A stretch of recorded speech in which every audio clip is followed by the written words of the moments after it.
News on the hour. I'm Naomi McNish. Thanks for joining us. Here are the headlines. Bankers Association cautious on new asset levy for banks and insurers. 9 Venezuelans fined and bonded for illegal entry. Father and son shot in Maloney home invasion.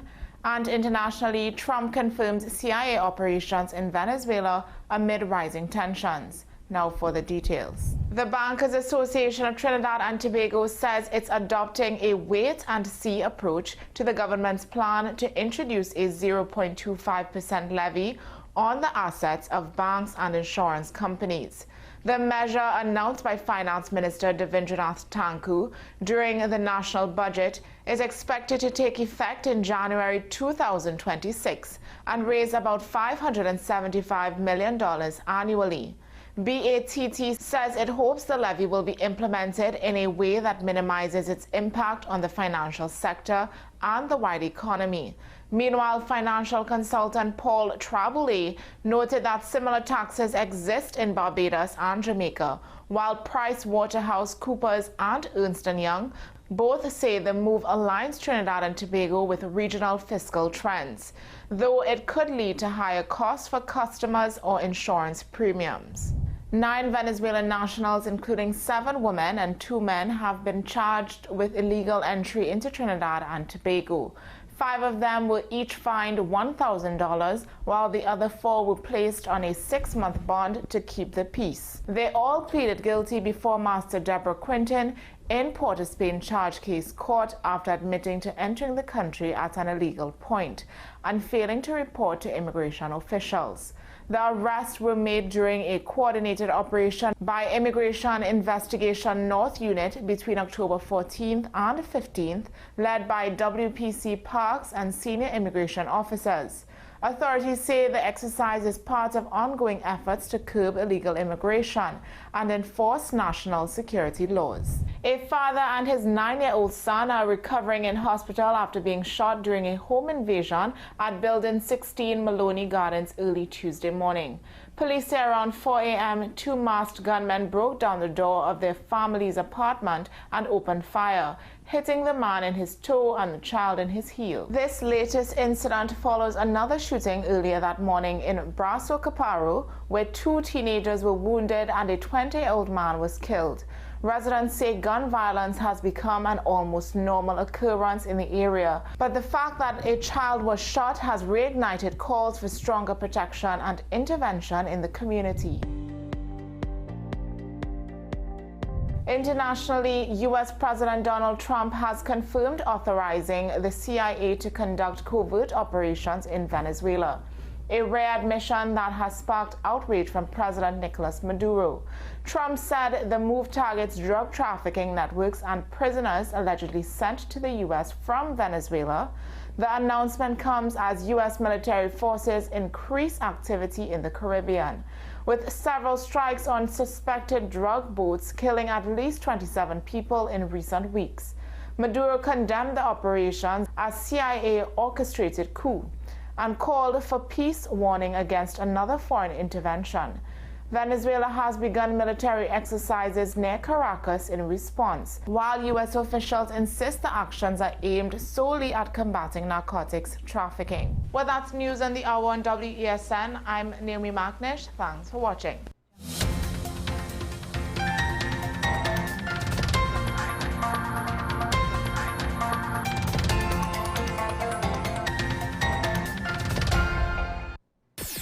WESN.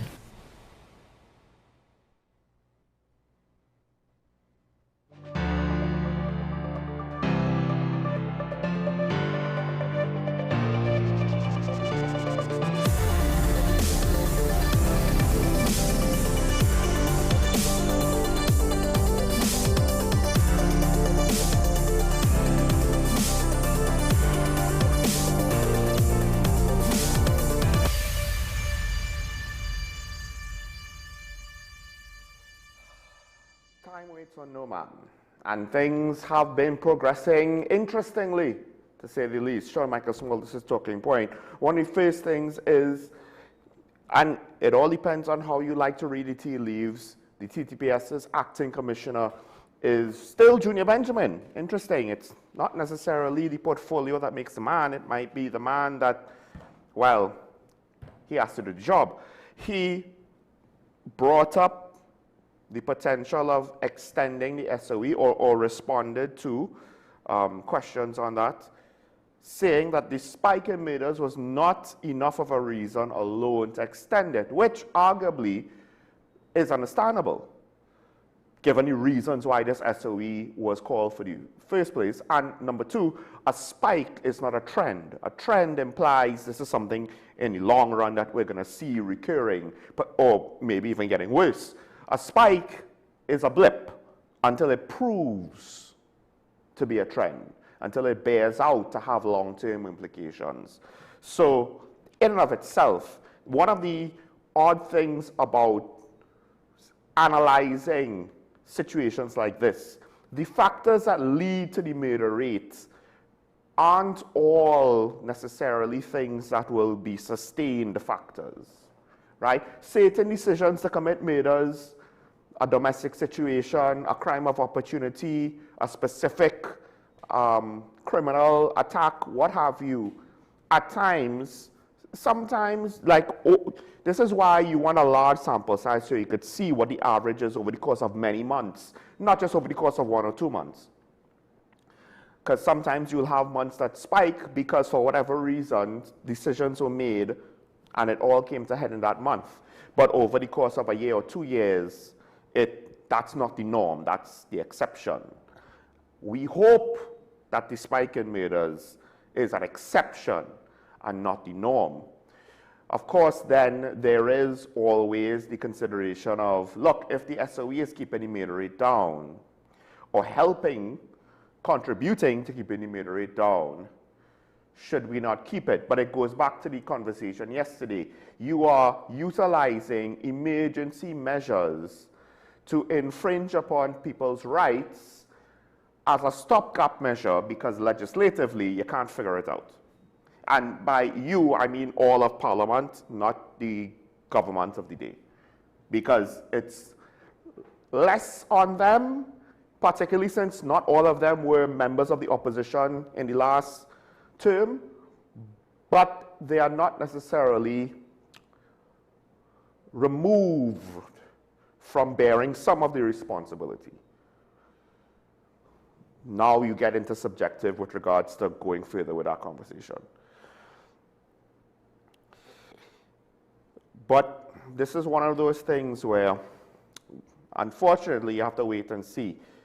Will Christmas and Carnival cause a spike in activity? Now, it might not necessarily need a spike in murders, because at the end of the day, the goal is not to have a rack up bodies for Christmas for no reason. The goal would be, hey, Christmas, Carnival, money is desired to spend, so ill-begotten gains will be sought to have. Whether successful or not is a different story. Whether it leads to murders or not, we will see how reckless and aggressive and callous this round of crime will be. Not all criminals necessarily want that smoke, but it seems as though as time goes on, there's less and less of that sense of proportionality, if one would consider criminals having that. An interesting, I won't be reporting on all crimes. There was, I think, a couple of successes by the TTPS in the last couple of days. One of them, I will speak on one of them, was a situation where the mother of a suspect in what I believe to be the family home in a gated community, she was arrested, as was his son, I believe, once their residence was searched and a wall safe, essentially. A safe room was found behind the shelves, and then there's a Honeywell safe in that room.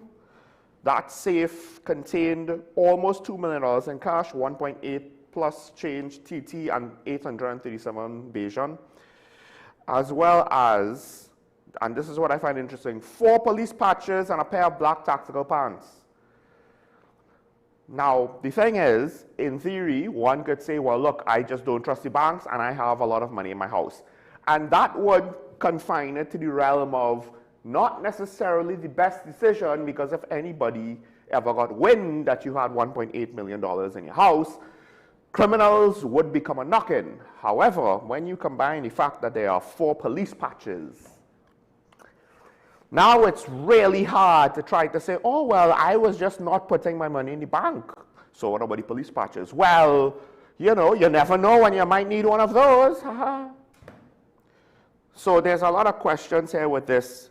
It is interesting that investigations, the police were able to find something like this in what arguably would be in an innocuous, innocent-looking residence with, unfortunately, and this comes back now to what the TTPS ambassadors warned you against, the suspect was arrested, but his mother. They say the woman, I believe it is,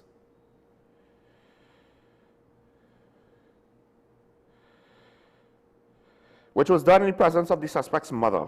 That's the only other woman they mention, right? Did she even know about this safe and the contents within? Now, potentially, if he was giving her money and if she was aware of the source of the money or had clues, maybe she might have known a thing. I don't know if this gentleman has a day job or if he doesn't have a job but somehow is able to buy a new fridge, you know, whenever, or replace appliances as often as necessary without any muss or fuss. That's just an example, a little bit of sarcasm, but that's generally how it goes, right? Where did you get the new car? Where did you get the new TV? I doubt, or at least I'll be surprised if she know about the patches and the black tactical pants. She might not necessarily know about the safe itself, maybe, maybe not. There's a chance, what I'm trying to get to is, that she is technically not involved, but she was in the house where the suspicious items were discovered. So now she's involved. Whether or not she wanted to be involved, whether or not she opted to be involved, whether or not she knew the source of the money, if it was ill-begotten gains or if it was legitimate, regardless, she's now involved. So if you want to turn a blind eye to things, you don't know what your son has in his room. You don't know what your son asks you to stash in the attic or the basement. You don't know. He just has his stuff there. I don't know. Well, depending on the severity of what is there, you may get involved. And this is when the media ambassadors warn about keeping firearms, illegal firearms for your family.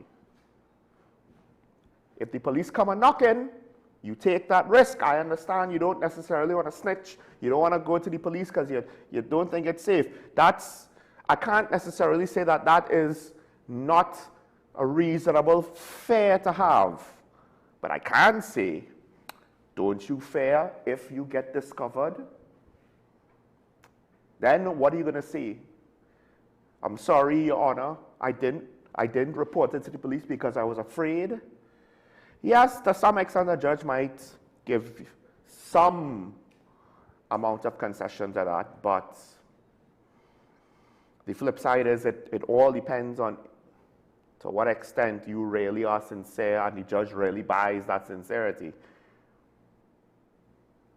Was that the only reason? And even then, how much leeway would the judge have in that situation? So, when I get to some of the economic stuff, of course, a former UNC that moved to the PNM, Senator Tariko Bika, he is calling out this budget. The opposition leader is supposed to speak on today. The expectation is she will call out things about the budget. I understand that. I'll say this. The budget is not perfect.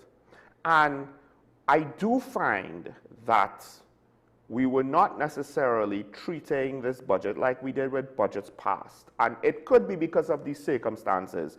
Once we got to the 9th common budget, the narrative is a lot more mature in the sense of well, it's plainly obvious what is the plan, what is the vision, doesn't seem to have any, what is the direction of the budget, doesn't seem to have any. And once economists and analysts kind of brought up those questions, when they repeated similar looking budgets, it became more and more obvious. Now we have a new government coming in. They changed around the budget, so we're spending more time trying to analyze the nuts and bolts, but we did not necessarily look at it on the same level that we looked at some of the later P&M budgets, in that what is the vision of this budget? Yes, we're told it's a budget, it's a responsible budget, it's a budget for everybody, it's a human budget, it's a humane budget. But what is the actual economic vision for this budget? This is one of the complaints that we had for the P&M for the last 2 to 3 years. And to be fair, you can technically apply it here. In terms of the overall strategy of what you're trying to achieve, it's not clear. One of the things I do want to say, though, despite whatever I say about the budget and whatever criticisms I have, one must acknowledge my previous positions, or I must. You don't technically have to, but I must. I pointed out, you can't have everything. If we want to see aggressive change, it's going to cost us. We're going to have to sacrifice some things. So while I might point out, hey, it's not all a giveaway, a free-for-all, it's not all, roses, there are things that are technically sacrifices in here. That doesn't necessarily mean I disagree with having them.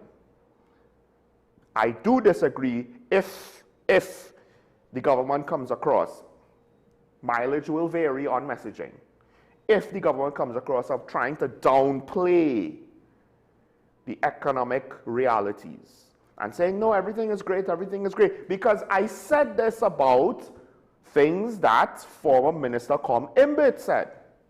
So if I see a similar pattern, it's not the same, I don't know if the intentions are the same. The pattern is not the same, but it's similar. I should call it out in a similar manner. Everybody wins doesn't feel like people who are sensitive to alcohol prices. I want to guess they don't feel like they're winning when they go to the after-work line tonight. Beer went up, basically, $10 beer Stag, Carib, and I think it's Carib Light, went up to $13. Certain other drinks like Malta went from $7 to $10. I'm not entirely sure, but I believe Angostura is also raising their prices because of the excise on their local production. So that's more or less been clarified. They have declared, this is not a they may raise their prices. They have declared that they have raised their prices. Now, alcohol is not a necessity as much as culturally we might think it is. So the impact on society, I'll take with a grain of salt. However, there can potentially be negative economic impacts because of it. Some of it could be indirect. Some of it could be psychological on the consumer base and the confidence in the situation, because if people view things negatively, it will impact their behavior, their spending patterns, etc., etc. So I don't know if this will cause certain bars that were on the margins with regards to their market share and profitability, if they might end up closing down. I don't know if this will cause money circulation to actually slow down a little bit, because at the end of the day, something like alcohol, it's going to move a lot of money. Now, in relation to the entire economy, that's a different question. I don't know for sure.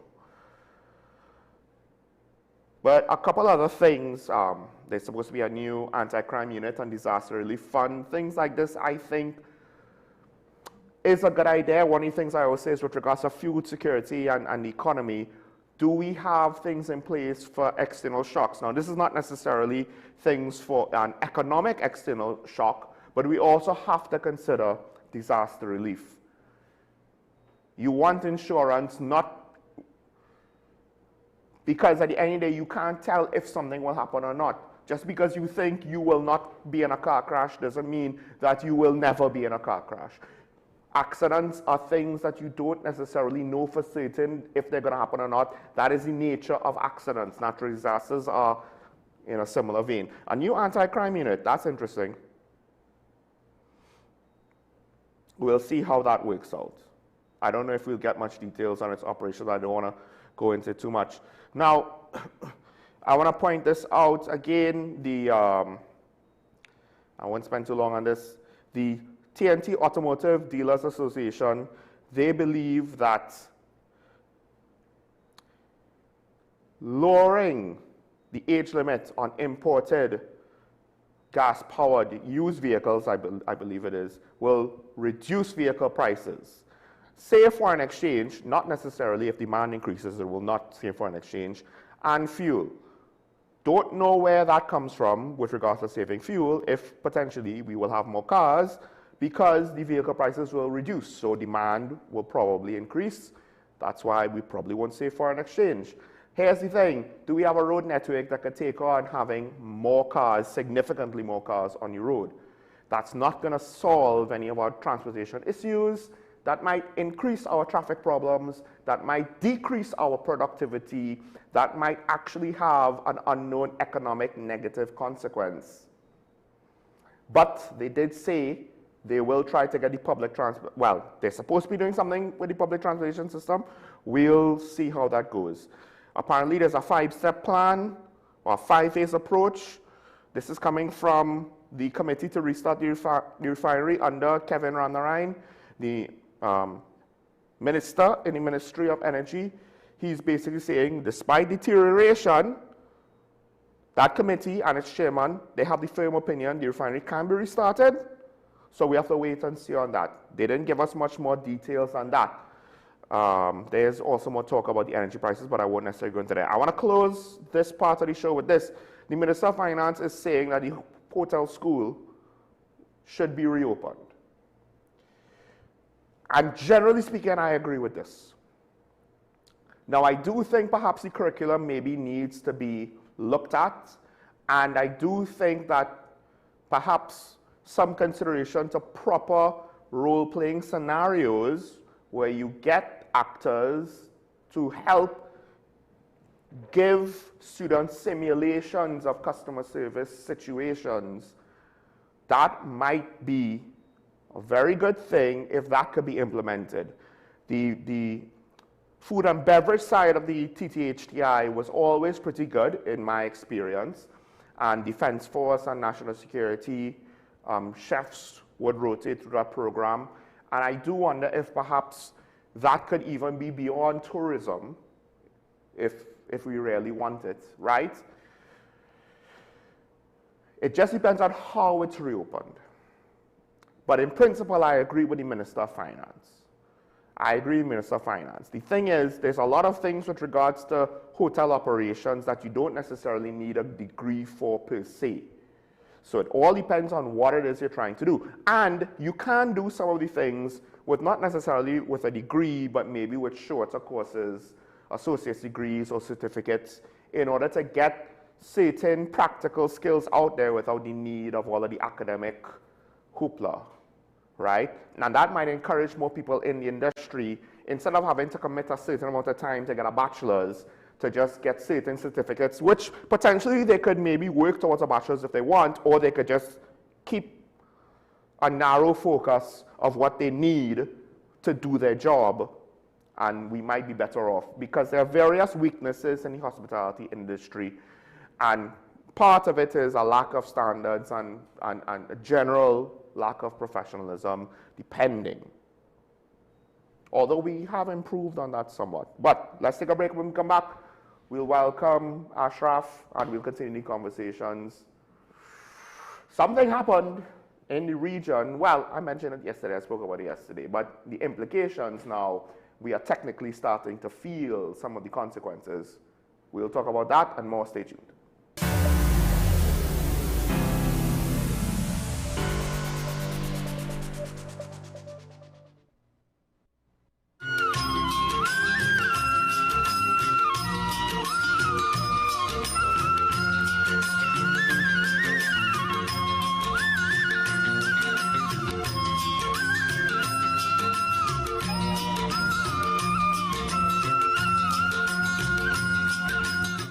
season of lights is bright and tasty with Royal Castle's delightful veggie burger made with a healthy and nutritious patty. It's great on its own or in a combo with one side and a 16-ounce drink. So whether it's lunch, dinner or a snack, Royal Castle's veggie burger fits right in with your fasting and festivities. Happy Diwali from Royal Castle.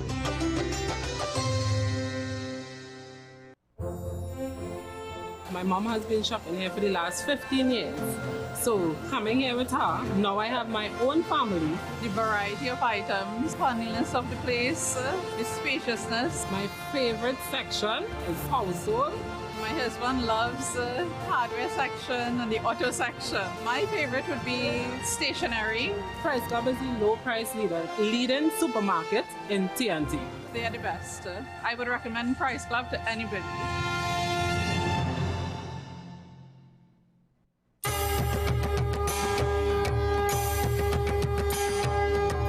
It's Diwali time again. Come to Prem Singh's Puja Bhavan for all your Diwali essentials. Get your clay diyas, cotton wicks, floating wicks, beautifully decorated imported diyas, and now in stock, our long-lasting, easy-lighting wax diyas. Fasting? We have frozen vegetarian meals, exciting Indian spices and grocery items, decorated mithai boxes, prasad bags, freshly ground elaichi powder, and a paper sohari leaves. And don't forget our popular, tasty, mouth-watering mithai. We have simple Diwali Puja guides on CD with a Puja handout, and our helpful staff will assist you with all the required ingredients to perform your Diwali Puja. Get great deals on lantern decorations, electric diya string lights, and Happy Diwali decorations. Visit us at the corner of Watt Street, Kirep, or at St. Ives Street, Chaguanas, opposite the Charleville taxi stand, or call 663-6084. Prem Singh's Puja Bhavan. It's a family tradition, serving the nation and Dharma. Lakshmi Mata's divine blessings to all. For your convenience, both branches are open on Sundays until Diwali. In Hinduism, cow's milk is revered, and from the finest milk comes our ghee. When offered into the sacred fire, cow ghee carries our prayers to the deities, unlike processed vegetable ghee. From your devotion to your delicious dishes, you can trust Anchor Cow Brand Ghee. For all occasions, use the best ghee. Enjoy the best food and delicacies, and have the best Diwali with Anchor Cow Brand Ghee. Lighting up for Diwali just got simple with the easy-to-use Anand brand wax diyas. They're scientifically engineered to last longer, burn brighter, and keep on lighting. Anand brand wax diyas do not require any prepping or filling and has less spillage and cleanup. These diyas are recommended for outdoor use and can withstand light wind and rain. Plus, they're eco-friendly. Redeem your use cases for cash back. So put some green innovation into your Diwali celebrations with Anand brand wax diyas. If these walls could talk, they'd cry uncle. They didn't plan to become offices or yoga studios, but they've stood by us, even when we got a little stir-crazy. For that, they deserve some thanks. They deserve Benjamin Moore. My name is Dr. Joanne Williams Carroll, and I am the Director of Behavioral and Mental Health at the Community Hospital. At the Community Hospital, we believe in nurturing mind, body, and soul.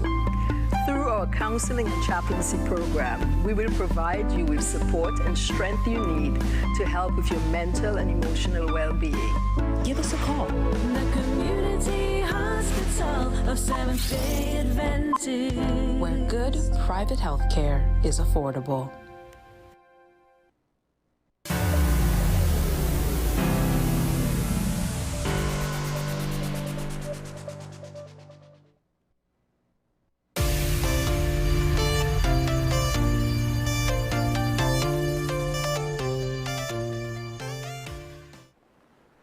And before we get into the story, of course, I'm joined by Ashraf Ali, disaster management expert, which in a way, and we've done this before, but in a way, your area of expertise, while we do not have a national security disaster per se, or an economic disaster per se, conceptually, some of the things that you would be familiar with could apply to crisis management. It might not be disaster, but you could argue there's a crisis, right?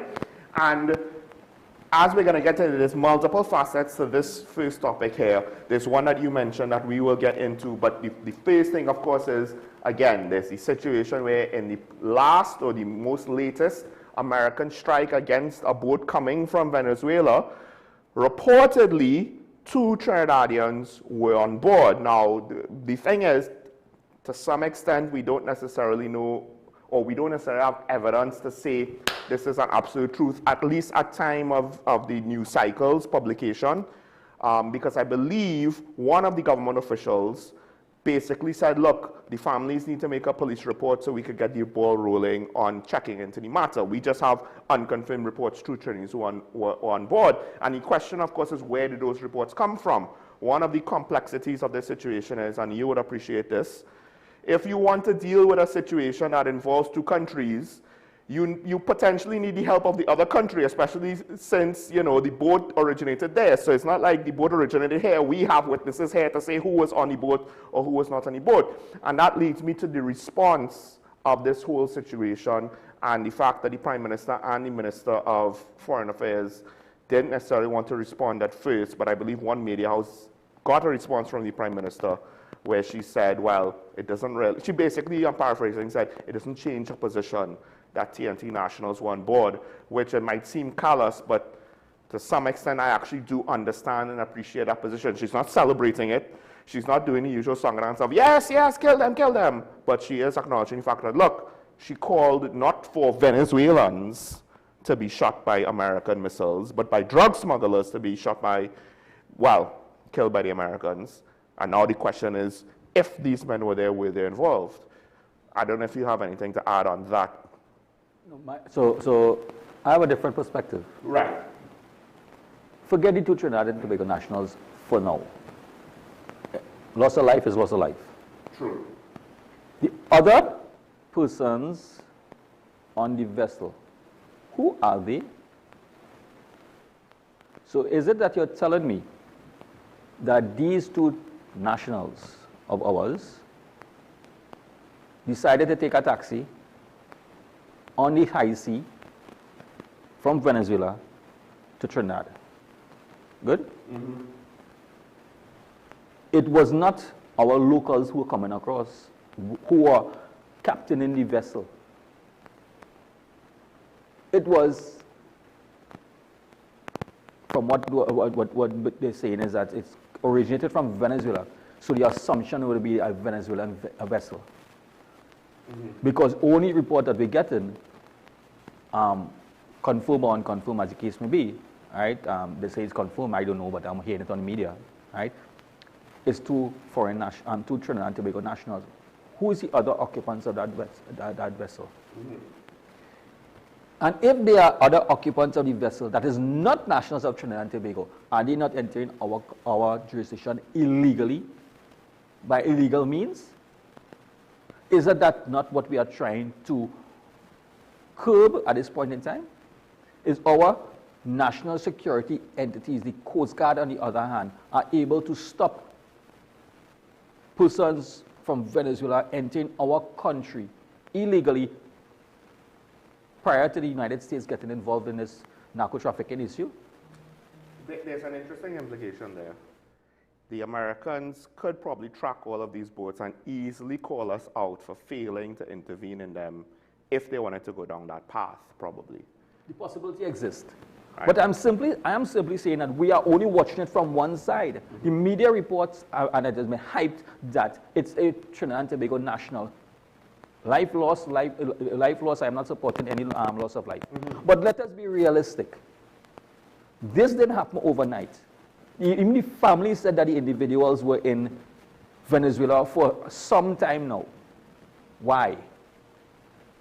So when I hear some of these persons want to do investigative reports, ask some other questions then. Because in theory, if you need to get to Trinidad and it's critical, right? unless you literally have no resources available, there are other ways So to then get you would to have Trinidad. you would have gone to Venezuela illegally. You would have not gone through the proper channels, the legal channel to go to Venezuela, right? Well, that is a reasonable assumption, not necessarily guaranteed to be true, but a reasonable assumption to make given the way how they were looking to So the return. circumstances, so you could infer that they did not go there legally, so they have to come back illegally. This from based on a social media video clip where they interviewed the family members. This is not the first time that the individual tried to come. That was their claim. Yeah. So I am simply saying that yes, we are jumping on the bandwagon immediately and saying that a statement has to become, the Prime Minister has to make a statement, the country has to make a statement. I am saying that the Prime Minister did make a statement. We may not like the statement that the Prime Minister made, but the Prime Minister made a statement. Because technically speaking, let's just go with the fact that, okay, it's interdict drug smuggling, right? The fact that it's 2 TNT nationals doesn't really change anything. As you say, if your concern is loss of life, it shouldn't matter if it's Trinidadians, Tobagonians, Venezuelans, Bayesians, whatever. It's loss of life. If that is your concern, then it was always there, and this is just different nationalities, same human life. If your concern is dealing with drug smuggling, doesn't really matter who the nationality is either. Right? And one of the things I do wonder is, because not just for the Trinidadian nationals that are allegedly on board, but also for the Venezuelans themselves, why, or any other nationality, why would you risk doing this right now if you know somebody is trigger happy and watching the whole area? And by trigger happy, we ain't talking warning shots. There's no warning shots and letting you turn around. So I don't know if persons in Trinidad and Tobago understand what is really taking place holistically. The last police confiscation of narcotics, which is a very large amount, and commendation to the police service and all the other authorities in getting those things off the streets. But it simply shows, for persons who want to be objective, we have to understand what the impact of narco trafficking. That quantity in Trinidad and Tobago is a lot. That is the cocaine. That was in that time, because it was like it was almost the same amount of dollar value of the marijuana for the cocaine, right? Which is usually not the case. So the last marijuana confiscation, that's a lot of marijuana we're talking about. Yes, I think it's 800. If yeah, it was like it looked like multiple pallets. Yeah. And the reason for that is because the demand in Trinidad and Tobago for marijuana is higher. It has increased. People don't understand it has increased. And it has increased because there's a direct correlation, and nobody wants to acknowledge it. There's a direct correlation with the decriminalization of marijuana.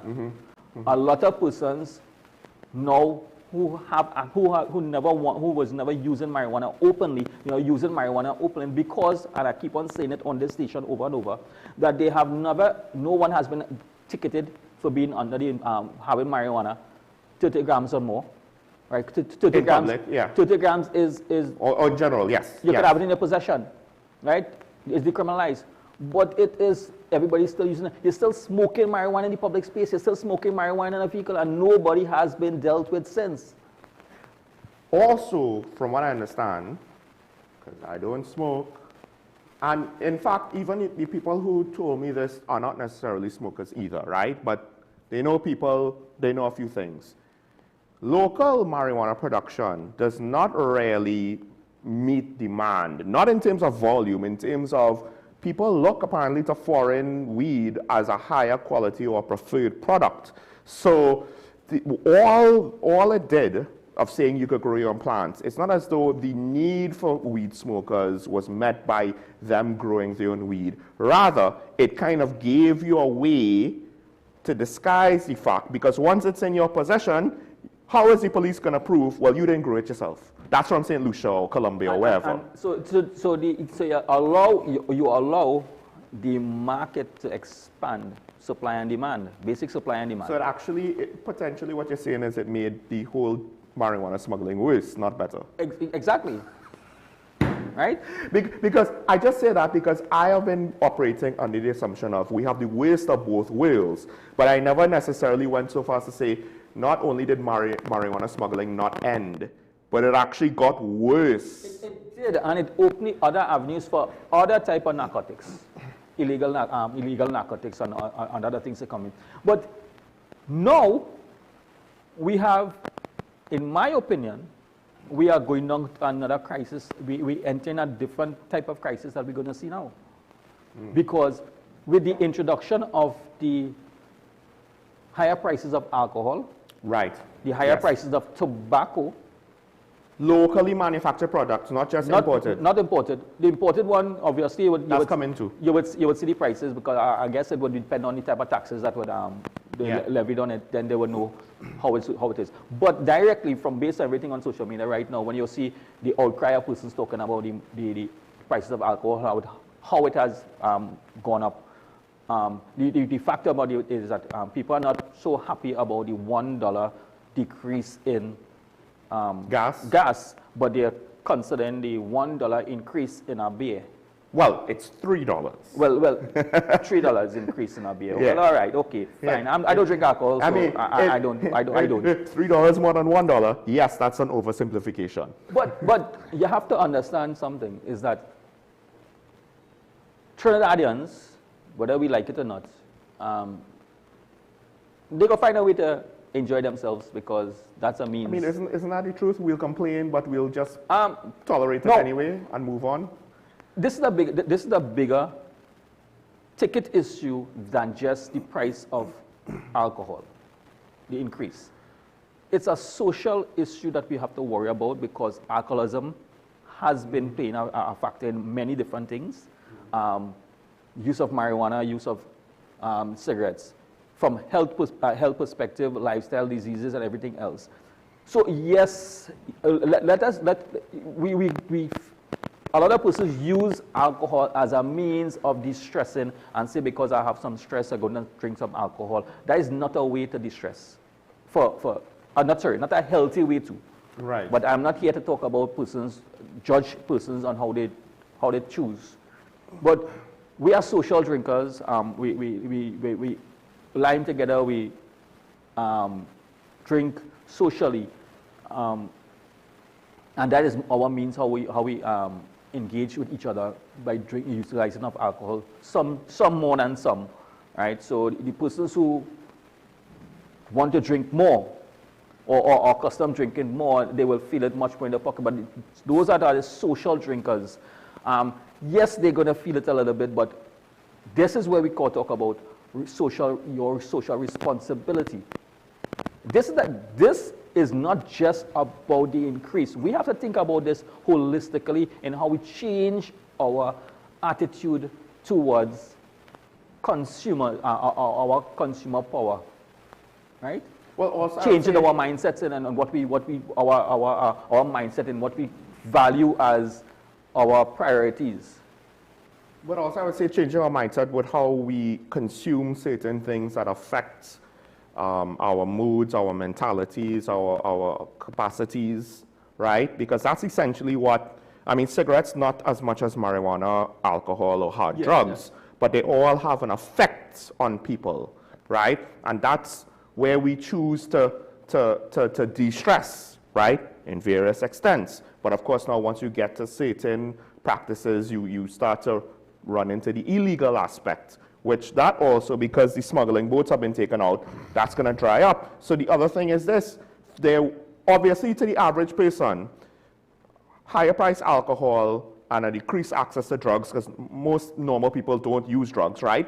It's going to be a situation where they're not going to all of a sudden kind of go berserk. But think about the criminal element now that, well, the alcohol costs more, the drugs are less available, the drug money is less available, the weed might be less available. So idle hands get work made for it. So you're going down the area that I wanted to mention, but I didn't want to make it sound like I am doom and gloom? Doom and gloom or crying wolf at this point in time. Well, yes. Right? For Trinidad and Tobago, it's a positive direction in terms of our homicide rate. Right. I mean, our homicide is I would say respectable in comparison to last year. Because I think it might. I wouldn't say acceptable. It's because still under 4. No, when I say respectable. Yes. Too much life still. Right. Right? But respectable in comparison to the 600. The 600. Any amount of lives saved is good. It's good for our country. I mean, based on American cities, you really want, with our population, to be under 100. Right. So that's to just tell you how far. So I am saying respectable. But we have an area that we have to be very cautious about. Very, very cautious about. In that these items in question are preferred items that many of the criminal elements like to go for. Yes. It's considered to be the high-end products because supply and demand for them is very high. Because if normal people want to take a little social drink, do we think criminals will... And they like to spend lavishly but don't buy.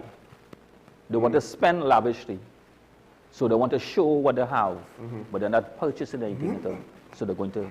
So the possibility exists, and this is something that the Trinidad and Tobago Police Service, and I am aware that many of the officers, and like myself, are also considering, because I are looking at it from that perspective, because we have forward-thinking officers too. So not everybody feel like we did that. We don't understand the dynamics. The possibility exists in these last couple of months going into the Christmas, into the Carnival period. There could be a spike in home invasions, robberies as it pertains to shop owners and bars and possible, and not large groceries, but big groceries. Even those alcoholic trucks could be, alcoholic and tobacco trucks could possibly targets, because supply and demand is going to be very high. The black market prices for these things are going to skyrocket. Right. Right? So, and they are not going to know groceries to buy. They don't go to groceries to buy. They want to drink the best, but they don't want to purchase anything at all. So, these are things they could be targeted. Right? So measures have to be put in place to address this concern. And we all know what is happening in the prison system, where the demand for these type of things, cigarettes, is also high. So just imagine. Did you see the last drone bus where they got the 13-year-old? The amount of cigarettes. Yes. Just the sheer amount of packs of cigarettes. I'm not familiar with the system within the prison service and how they understand there's a canteen in the prison and how it functions and what's the cost factor with a certain amount of things. But for me, if I'm considering the supply and demand in the prison service, like in the prison system of that nature, I have to ensure that the demand for these items are not so high. Maybe I don't know if it's been sold in the canteen or how the canteen operates within the prison, because the canteen is for the prisoners when the family comes to purchase items to the prison. Yeah. It should be realistically or reasonable in the price, so to avoid many of the persons, these contrabands getting into the prison. I don't know if prisons are allowed to work. Like in the States, they're allowed to have a job. They don't earn a lot, but then they could spend it. Like things like that, ways to get more cigarettes into the circulation in order to reduce the demand for it, the premiumness and the rarity and scarcity of it. And then we also have the issues that come into the question where foreign tobaccos have already been coming into Trinidad and Tobago and are competing with our local tobacco. Supply and demand. Sometimes some persons who just like to smoke, it doesn't matter which one what they're smoking, they're smoking.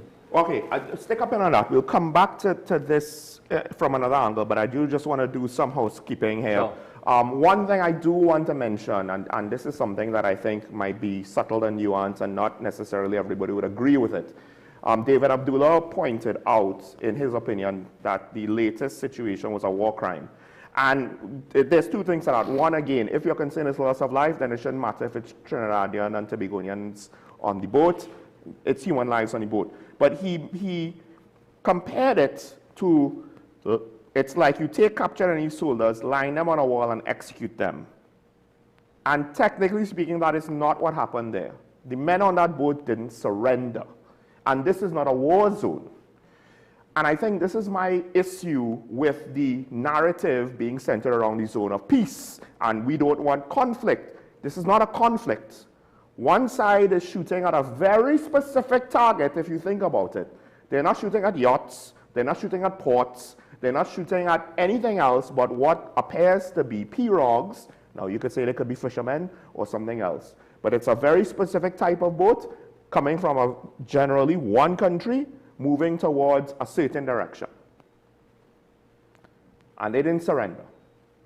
This is a law enforcement situation because the accusation is they're drug smuggling.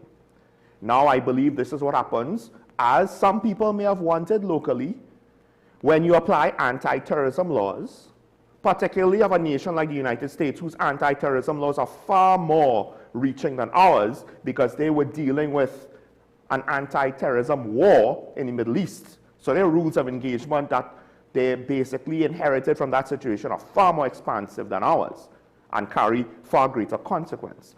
This is what happens when you just want to say, oh, well, we'll apply this to expedite that. And it's a law enforcement function. And that's what should be debated. Because I agree with the sentiment that David Abdullah said. The loss of life is regrettable. But it was regrettable potentially from the very beginning, regardless of if TNT nationals were on board. And it's not that they were executed like in a firing squad. Because in that scenario, enemy combatants surrender. They're in your custody. You have control of them. These men technically did not do that. Now, I will say, why is the American rules of engagement not seeking to try to take them into custody? Especially since basically the message has been sent. If you try to run, we will shoot you. So now, even more than before, there's an incentive when you tell the people in the boat on a loudspeaker, surrender, they might actually consider it. They might actually have to allow themselves to be arrested. Unless their bosses on the mainland or their transnational crime bosses have some threat over their head. I don't know. That's pure speculation. Now, just to move on very briefly, this brings further into question the whole OPEC, the whole drug and gas OFAC license situation, just to move on to that topic quick. The Vice President of Venezuela, she has made comments over this situation, and it colors the whole thing very, very, very into shades of gray. The complexity now increases because I believe this is the individual who is also the Minister of Energy. So she's kind of taking advantage of the situation, playing international politics with it, not necessarily giving us a fully sympathetic message, right? Although I guess, I wouldn't say it's not. We have to negotiate with her. She's basically chastising our Prime Minister for her stance, right? So how will this all play out? I do believe that the opposition is correct when they point out the limitations of the deal, like Stuart Young is, right? Now the question is, well, and also he did point out to the fact that, look, Minister Munilal apparently, he says the only documentation they have of the previous licenses were in Spanish, and MP Young is basically saying, well, he just didn't look through the situation. He didn't see everything that was there. There's a lot of questions with regards to how the government is going to approach the situation, and are they even fully aware of what's going on to get a proper starting point to have the capacity to negotiate this. The Americans potentially expanding the situation does not help. There's reports that Trump authorized CIA operations in Venezuela. I would just say this. The CIA was operating in Venezuela, right? It's just in what capacity? So we have to they operate as we just can't speculate because there's a lot of speculation, right? So let me just put a hypothetical question out. If the UNC did not win elections, Yes. would the United States not engage in what there was their planned act? Probably. They wouldn't engage? They probably would do exactly what it. The one thing we might not have, to the Prime Minister's credit, we might not have the OFAC 6 months go ahead to try to get the Dragon deal. But the military stuff, they don't need us right now. So the issue is it didn't matter who was in our government, right? In that regard, no. So America is doing what America is doing. The thing is, people want to call her the Prime Minister because of her statements of support, except she, and this is the thing, yes, she was very gung-ho in her statements, but she made it clear from the jump, she doesn't support regime change, and we're not here to support it. So we had to move past from this political issue that we're trying to keep pushing into it. The oil situation is critical, right? It is critical for us going long term, right? Because based on our budget, you realize that we are in a dire situation, and we need to find other means to generate some revenue. We have no control over how America deals with Americans' policies. Let's put it this way: nobody in the world have control over Mr. President Trump. Who believe I wish them luck, right? Their policies are their policies, and no small island like Trinidad and Tobago, even if we come together as a CARICOM. Wouldn't you argue that the main enforcer of the zone of peace would technically have been historically the United States? And before anybody else, maybe Britain afterwards, but that's not. It's about us riding out this wave of this tension that is taking place. The United States has their agenda that they are dealing with. We have to concentrate on our aspect of it. We have problems in Trinidad and Tobago with Venezuelan migrants who are part and parcel of our criminal network. So we can't keep saying we just keep hiding it and saying it is not happening. Not all the Venezuelans nationals who come across in Trinidad and Tobago are criminals. They are not all criminals. Yes, but the criminals could hide. They are, so we have to acknowledge that. Amongst them. Exactly, we have to acknowledge it. It is changing the dynamics of Trinidad and Tobago culture and society, and it will change from crime to every different aspects of our society. Right, I wanted to ask, because basically that's what it seems like. The culture of crime and how criminals conduct criminal activity seemingly has changed in part because of the influence, whether by Venezuelan criminals on the ground or transnational criminal deals. It is changing, and whether we accept it or not, transnational crime impacts countries in different ways. We have been having issues with narco trafficking and trafficking, human trafficking for a number of years. This didn't happen today. It's not today fishermen leave our waters, go across to Venezuela, collect narcotics and come back. It didn't happen today. Now, I want to switch gears slightly and go to the next topic there. Because I think in times like this, first of all, I do want to try to get people to have a realistic outlook on the budget. So when there's like all of this commentary on how things are bad, right? It's like time out. Some of these measures that might prove to be unpopular on the second read, they might be necessary because it's not as though we have a lot of options. It's not like we're swimming in cash. And similarly, with regards to how we treat with our national security issues, they might not all be perfect solutions that everybody would like. I'm not saying the Americans shooting pirogues is a solution that anyone would like, but just generally speaking. So the point is, and we've kind of done this before, the concept of having to triage situations to know that, A, you can't save everything, because in a natural disaster, you can't save everybody. Resources are limited. Exactly. Right? And trying to deal now with our economic situation and even to some extent our crime situation, we can't fix everything. We can't fix everything in time. And some things might unfortunately have to go by the wayside. And with regards to the budget, I think a lot of people might need to realize, listen, you might feel it with the cost of increase in alcohol and tobacco, right? But that's something you could opt out of. Cost of food is kind of hard to not buy food. You could not buy alcohol and cigarettes. Because you have a choice from that aspect of it. And let's be realistic. Sometimes I'm listening to the narratives that have been spewed out there about the cost of alcohol. Trinidad and Tobagonians, every Trinidad and Tobagonians above the, I'm going to change that because it's a person under the age to still drinking alcohol. Not everybody in Trinidad and Tobago does drink alcohol. So it is not going to impact every single citizen of Trinidad and Tobago. So stop coming out and saying everything going up. That is unfair. But also... Not fair, but not realistic. Right, that's the thing. It's not realistic. Because if we want to say that we have these economic burdens, we can't try to keep the status quo as is, but yet somehow have positive change. Even the price of super would not impact every single body. But the group that uses super, or the consumers of super, will benefit. They may not benefit thousands of dollars, but a small incremental benefit can go a long way to them. Right? Yes, we talk about importation when you have importation of foreign products. You want to talk buy local.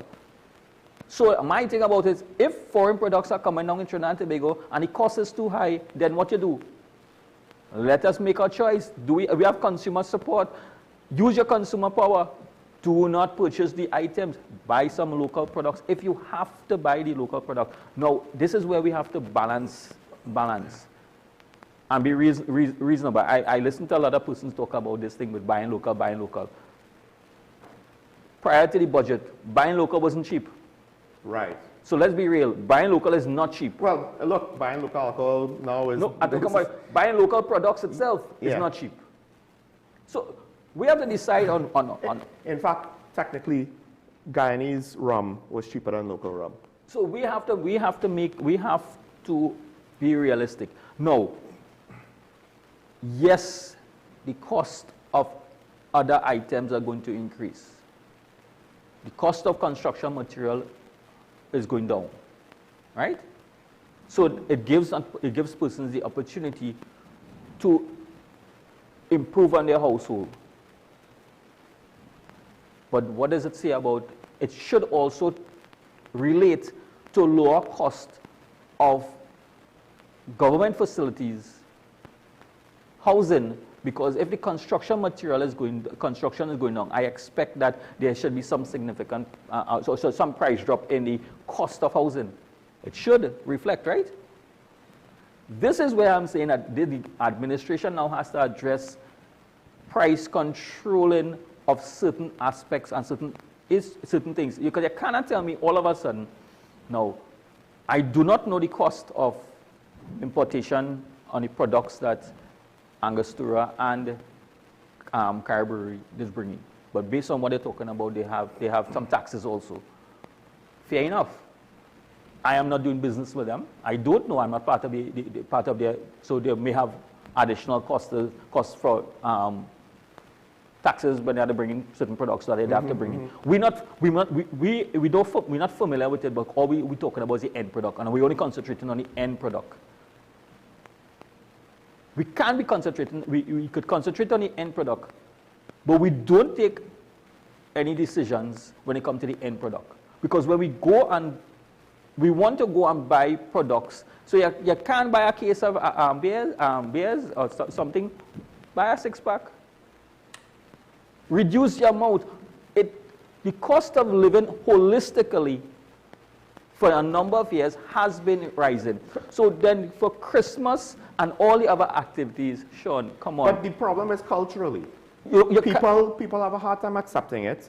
And in many ways, some people might actually feel worse about not having alcohol to drink when compared to having to restrict what they buy in the grocery. And you know? That's the reality of how persons behave. If I can't have beef or pork, maybe I could just have chicken and ham. I can't get a turkey for Christmas.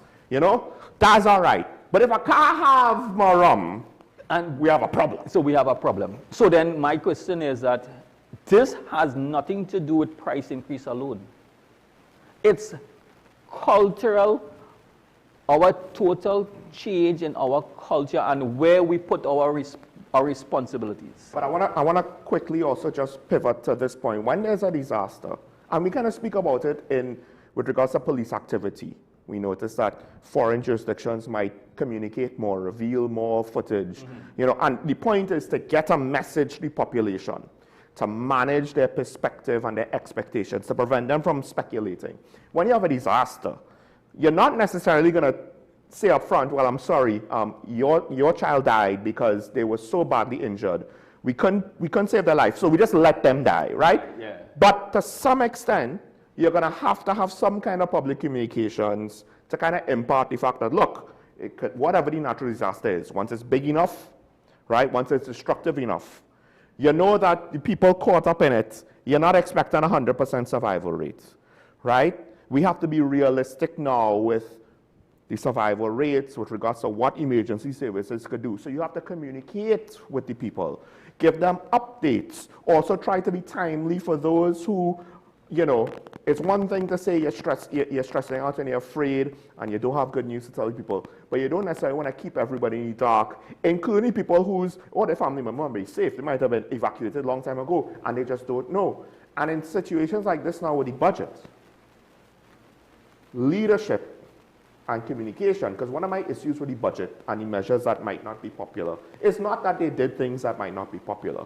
It's the fact that it seems as though they didn't necessarily prepare the public for it, explain it up front, right, and manage because this thing about the alcohol being increased, you're right. Why don't we have the Prime Minister, or even the President in this case, right, coming to the population saying, listen, in a time of great need, what would you rather sacrifice, education or alcohol? Right? This is the thing. You can't have it all. Where are our priorities? And if we have a culture that is maybe putting us down a path that arguably is frivolous, because alcohol is not necessary to survival, contrary to what some people might believe, right? One of the ways to combat that is to have leadership. Now, it doesn't have to be limited to the government. It could be community leaders, religious leaders, and so on. But leadership, and to maybe have like a unified goal of, listen, we could enjoy our drink, but we don't need to be dependent on it. When you're dependent on alcohol, you're an alcoholic. When you're dependent on drugs, you're a drug addict, right? Not saying you should do drugs. But if you're dependent on a controlled substance, regardless of if it's legal or illegal, now you're in a really bad place. And why, as a culture and a society, are we there? Would you agree with me on that? I agree. So I think this is the opportunity for many of the persons and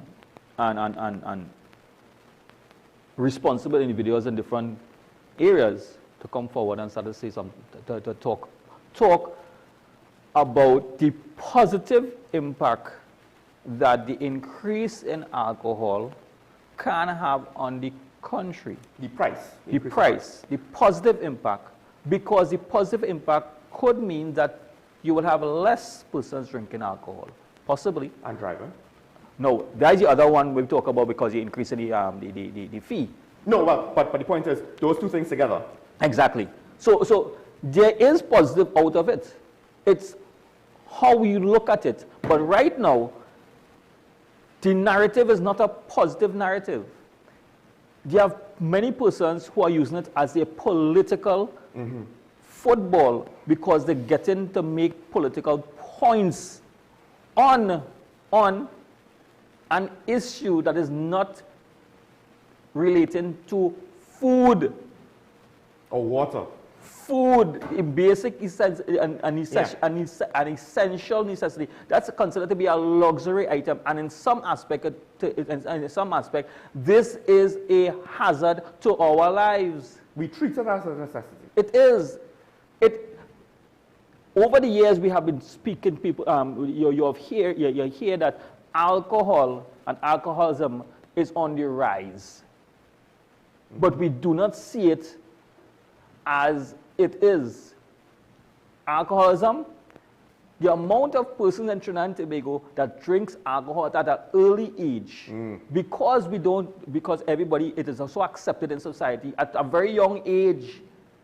And we're not talking a glass of wine, we're talking hard liquor. We're talking hard, and we're talking about persons who are combining different type of alcohols together, causing more problem. So that is why our health, when we talk about in our health system, lifestyle diseases, alcohol contributes to it, you know. I think generally speaking, lower age expectancies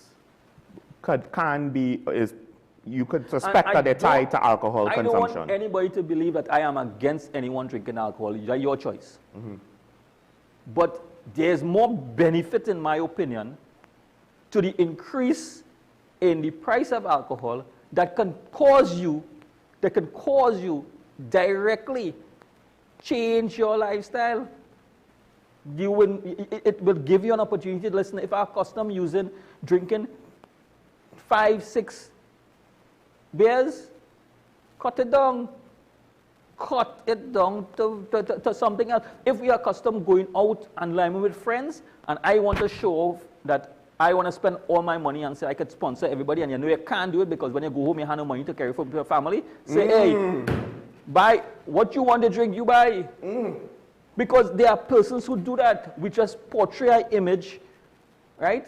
We're working for a small salary, portraying an image that I could spend, and when you go home, they don't have food for your family home because why you spend out your hard-earned monies because you want to socialize and you don't have the means to socialize in a manner that you want to socialize. So it's this I am saying, look at it from the positive that can bring out the positive. We have to look at it from the positive aspects of it.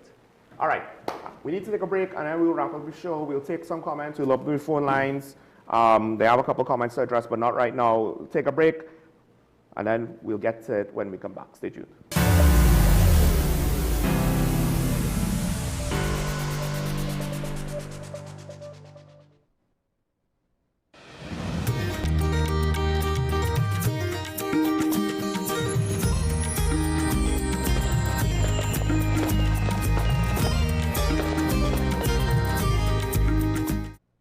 The season of lights is bright and tasty with Royal Castle's delightful veggie burger made with a healthy and nutritious patty. It's great on its own or in a combo with one side and a 16-ounce drink. So whether it's lunch, dinner or a snack, Royal Castle's veggie burger fits right in with your fasting and festivities. Happy Diwali from Royal Castle.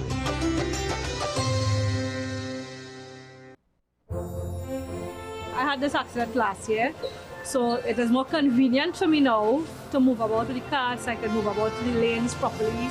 Here is the only place I could shop conveniently with my budget. Everything I get it here at a convenient price. I just get specials on butters and whatever, so it will be convenient for me. Their prices is very low compared to other supermarkets. It's a really nice place to shop. In Hinduism, cow's milk is revered, and from the finest milk comes our ghee. When offered into the sacred fire, cow ghee carries our prayers to the deities, unlike processed vegetable ghee. From your devotion to your delicious dishes, you can trust Anchor Cow Brand Ghee. For all occasions, use the best ghee. Enjoy the best food and delicacies, and have the best Diwali with Anchor Cow Brand Ghee.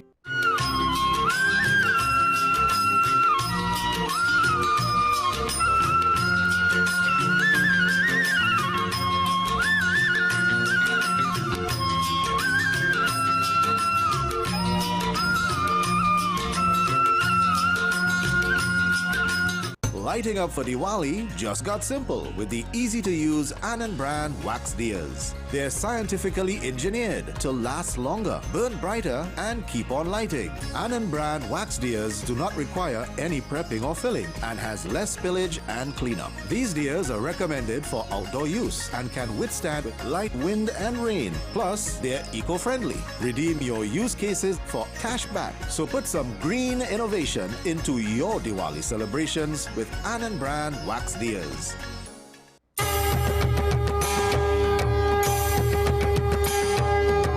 It's Diwali time again. Come to Prem Singh's Puja Bhavan for all your Diwali essentials.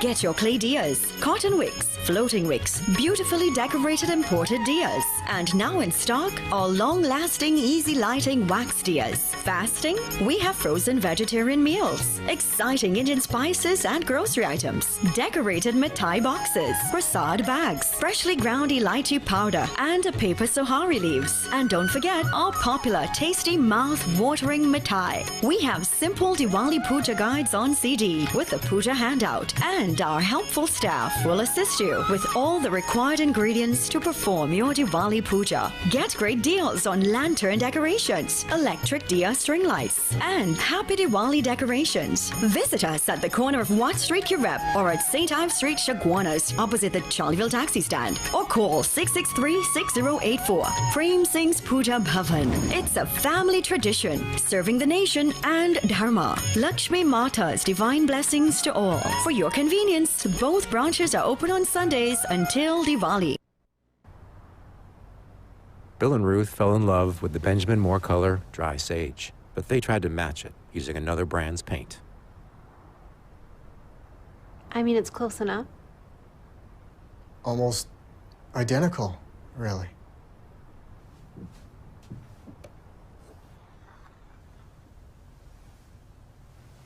Yeah, there it is. Never trust another paint to be a Benjamin Moore color.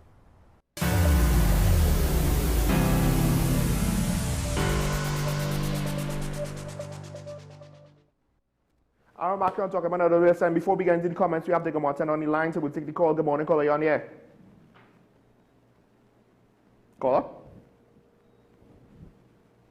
Caller, good morning. I guess maybe we don't have the call, or maybe he dropped. I've been wondering if we have phone line problems these days. Hello. Hello, hello. Very low.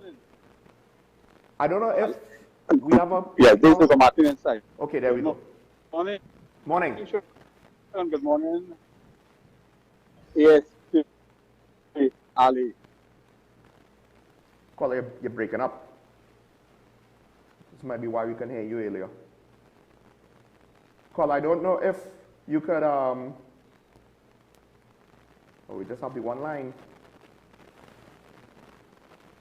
Caller, I don't know if maybe if you call back or maybe if you try to find a spot with a more stable internet connection, if that would be better, because we can't really hear anything right now. So I'm gonna just assume that we've lost the call, given that we can't say anything. I want to go to the comments. I don't know if we could put this, okay, we'll take this comment first. Good day. It appears that you and your guests no longer support the rule of law and due process once the illegality is carried out by the U.S. is now acceptable, that given the U.S. action which you support, that local suspected drug traffickers should be killed extrajudicially. No, that's not what we said.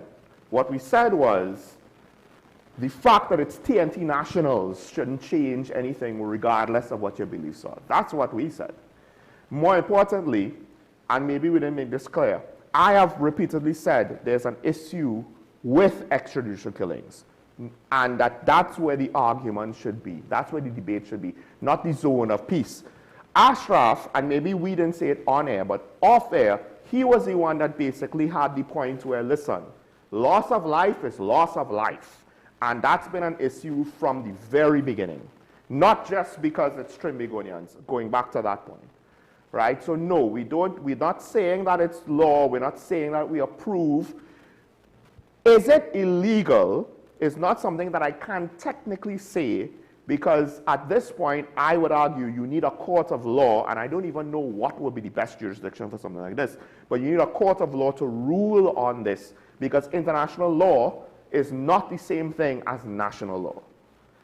The rule of law in the sea, as Ashraf pointed out, is also not the same thing as the rule of law that we would have to live under. Because societies, democratic societies, whatever, the processes is way different. It's very, very different. International law is essentially a treaty, and that's kind of based on the individual agendas of the governments of the day. We have Digger Martin back on the line.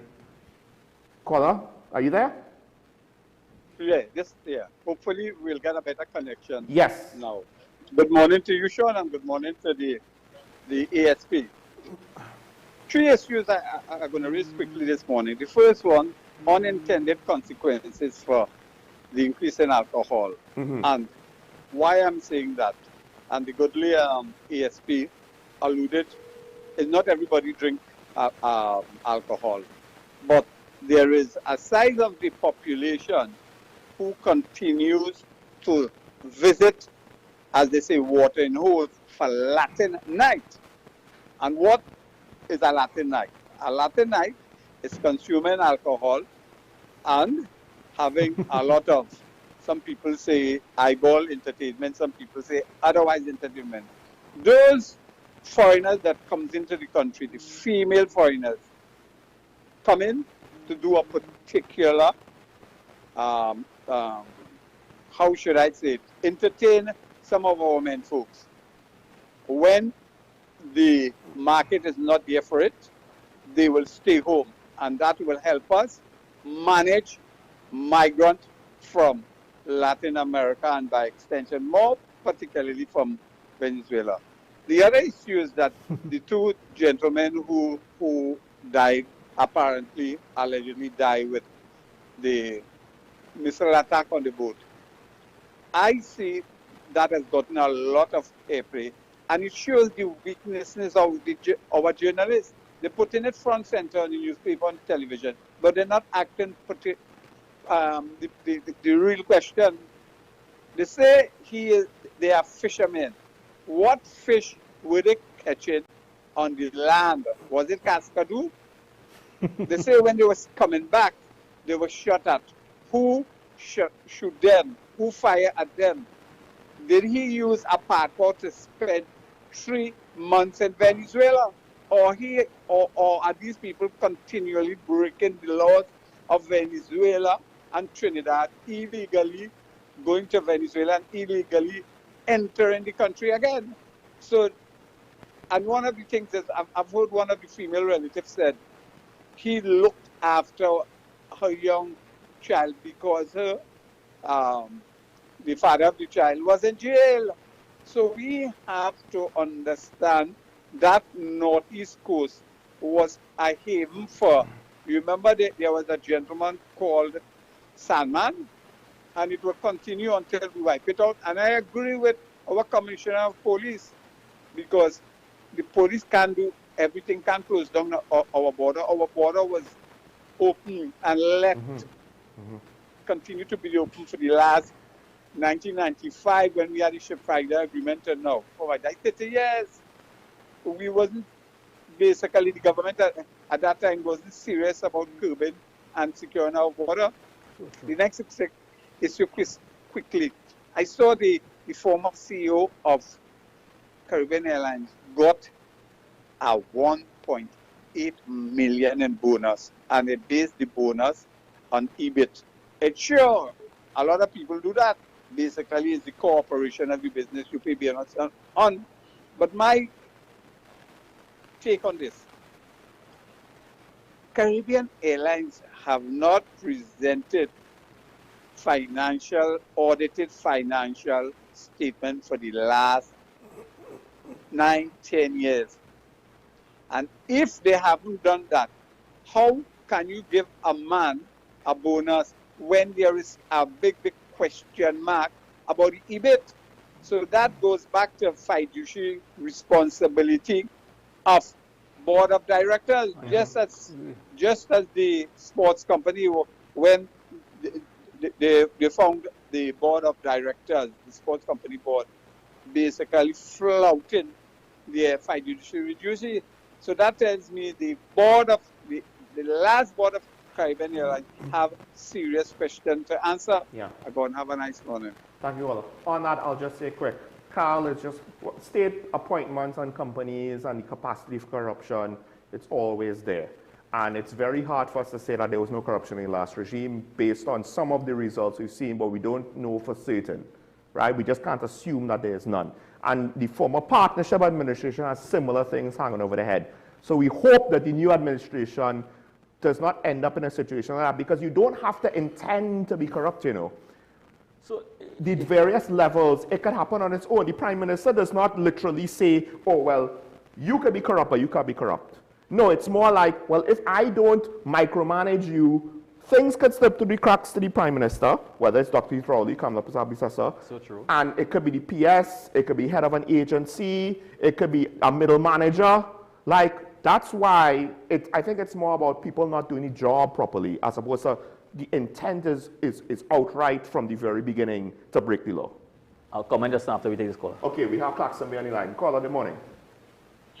Good morning.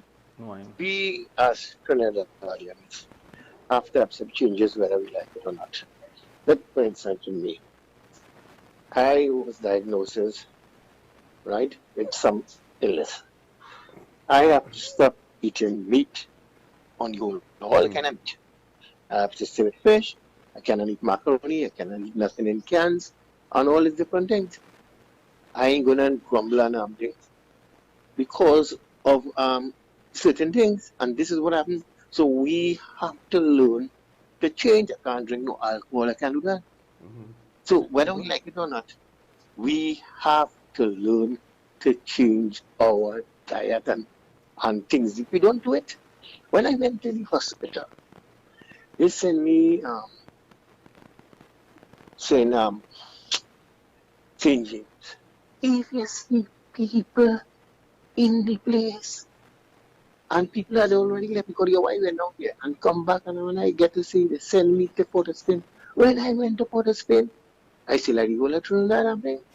I end up deciding to go privately, raise my money, go privately and deal with my issue.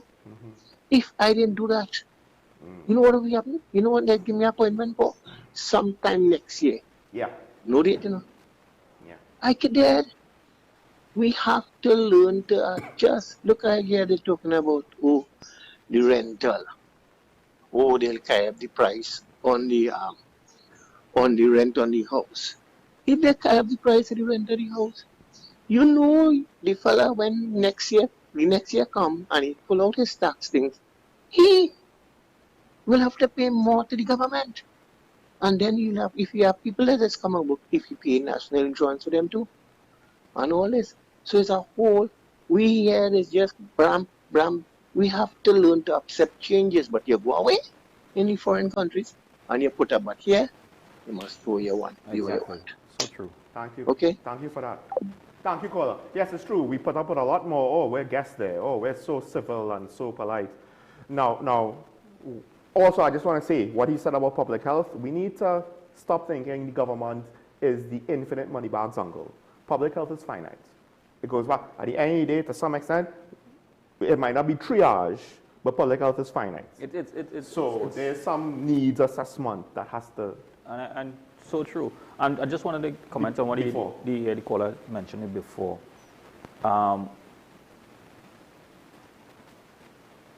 It's not about corruption in... I'm not dealing with the issue of corruption in Carl, what you alleged. Yeah. Or mismanagement. To the point of sanity. Here's my take on it.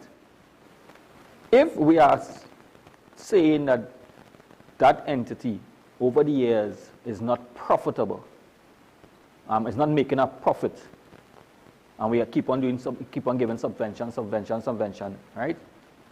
But you are telling me that millions of dollars can be given in bonus. From a business perspective, how could you give bonuses to your administrator if the administrator is not generating profit for your business? Exactly. So no businessman, nobody have a business right now who give their employers bonuses if the business is not profitable. Depending on the circumstances, with consideration, there might be scenarios where we didn't make our profit, but you deserve a bonus because we can see we have something to account for productivity, right? You saved us from a bigger disaster. But the thing is, they don't do that. They don't give us they don't say that. What we get is, all these things might make losses and they all get bonuses. Limitism. $1 million in bonus. I will give you the point something million and keep the $0.1 million and keep the 1 million, because why? This government is subsidizing too much things. And I'm talking about this administration alone. Trinidad and Tobago on the whole, over the years. To the culture of, well, you know, once you just do your time and pay your dues, you're entitled to these things. And no, meritocracy says, unless this former CEO pulled a rabbit out of his hat and saved us from a problem, so he did produce, it just didn't realize itself in profits. And you have to be able to prove that. You can't just say that, right? We have to be able to see what did he do to deserve this bonus, because at least as it stands right now with the state of Carl, didn't seem like management of Carl did anything extraordinary. They were there. They were there to accept a bonus. So we always complain in Trinidad and Tobago that our cost of living is too high, right? Yeah. Well, and I would like people to understand, be true to themselves, as we're going to wrap up shortly. Do not compare the cost of living in Trinidad and Tobago to the United States. Yes. Compare the cost of living in Trinidad and Tobago to our CARICOM countries. Then you will understand that what we enjoy in Trinidad and Tobago, we shouldn't be complaining at all. Our CARICOM brothers and sisters, the cost of living of our CARICOM brothers and sisters that they face is nowhere compared to what we benefit in Trinidad and Tobago. And they figure out ways to accept it. And they accept it, and they continue to progress. And what I'm watching, they are progressing in other ways that we are still complaining for handouts. Stagnating. I want to just take the last comment quick before we close. Why do you debate David Abdullah? Actually, I do intend to invite him to talk about the budget, and I thought we can also speak about the US-Venezuela thing. Part of the reason why is there wasn't really anywhere to go, because, again, people are assuming I agree with Americans' actions. No, I don't. I just necessarily disagree with the narrative because I don't think it's really accurate. Also, there's not really much of a debate. The boat didn't surrender, so to compare it to surrendering soldiers is kind of... And listen, I could bring it up to him, and I could see if he has a response. But ironically, I don't really have any desire to put him on the spot for something that is tangential, right? I was just pointing out to the narrative. If we wanted to, it would be more useful to speak about the actual issue. Now, to wrap up, Diego Martin said, what fish are fishermen catching when they're in Venezuela for 3 months?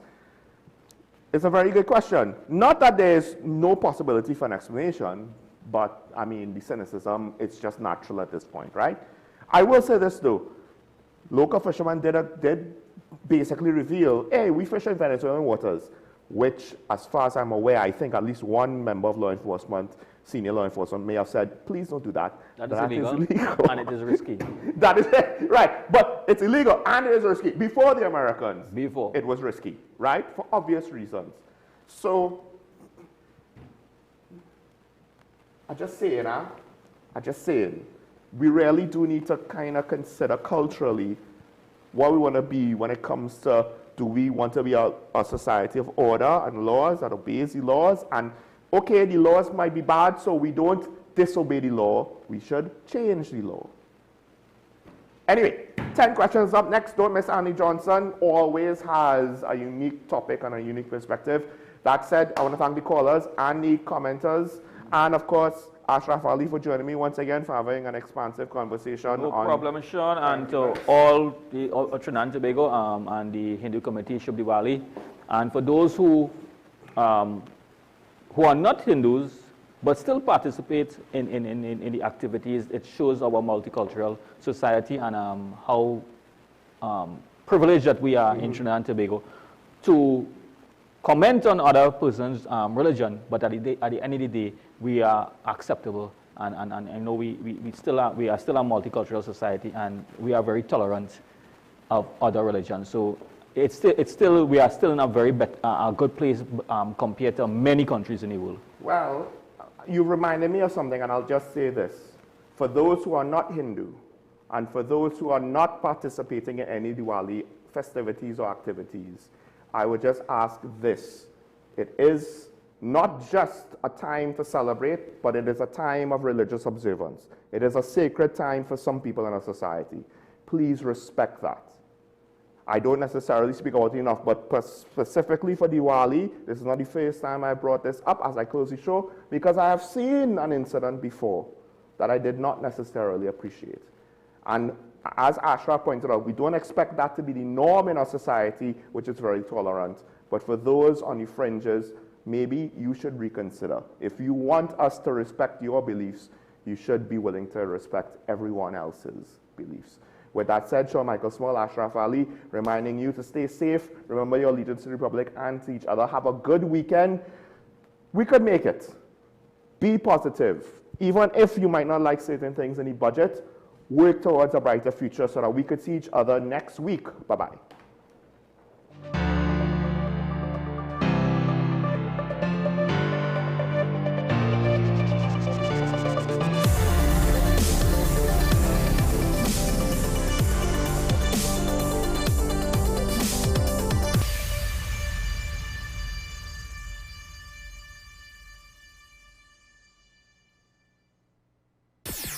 WESN.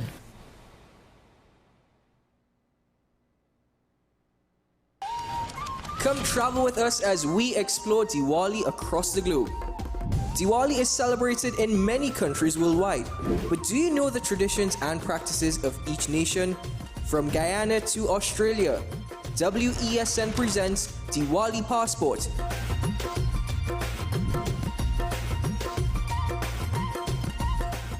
It's Diwali Passport, a WESN exclusive. Diwali Passport, brought to you by Chatak Food Products and The Little Store Limited. When it comes to Pira and Laddu, I just use Chatak's Laddu and Pira